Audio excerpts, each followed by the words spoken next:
नमस्कार शेतकरी बंधू आणि भगिनींनो, डॉक्टर पंजाबराव देशमुख कृषी विद्यापीठ अकोलाद्वारे कृषी विभाग, महाराष्ट्र शासन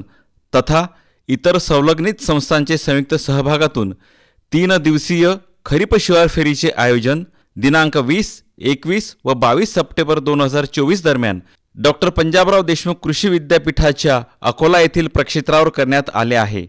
या निमित्ताने विद्यापीठाचे संपूर्ण संशोधन प्रक्षेत्र 3ही दिवस प्रत्यक्ष अवलोकनासाठी खुले राहणार असून पीकनिहाय, तंत्रज्ञाननिहाय संशोधक शास्त्रज्ञांकडून माहिती तर मिळणारच आहे, सोबतच शेतकरी शास्त्रज्ञ सुसंवादाचे देखील आयोजन करण्यात आले आहे। यंदाच्या शिवार फेरीत आपणाला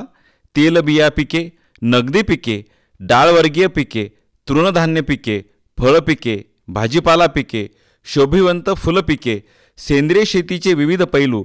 कृषी प्रक्रिया उद्योगातील विविध संधी, शेतीपयोगी यंत्रे व अवजारे, जातिवंत गोवंशांचा संवर्धन प्रकल्प, चारा पिके, व्यावसायिक शेळीपालन, कोंबडी पालन, गांडूळ खत निर्मिती प्रकल्प, एकात्मिक शेती तंत्रज्ञान प्रकल्प, सुगंधी व औषधी वनस्पती उद्यान इत्यादींचे प्रत्यक्ष अवलोकन करता येणार आहे। या शिवार फेरीचे अजून एक वैशिष्ट्य म्हणजे गहू संशोधन विभागाचे प्रक्षेत्रावर एकाच ठिकाणी 25 एकर क्षेत्रावर खरीप पिकांच्या 300 विविध जातींचे तथा तंत्रज्ञानाचे जिवंत प्रात्यक्षिक साकारण्यात आले असून येथे एकाच ठिकाणी विविध विद्यापीठांद्वारे तथा खाजगी संस्थांद्वारे संशोधित विविध पिकांच्या जाती, लागवड तंत्रज्ञान पाहावयास उपलब्ध असणार आहे। आपण सहकुटुंब, सहपरिवार, इष्टमित्रांसह शिवार फेरीला अवश्य भेट द्यावी असे आवाहन डॉक्टर पंजाबराव देशमुख कृषी विद्यापीठ अकोलाचे कुलगुरू डॉक्टर शरद गडाख यांनी केले आहे।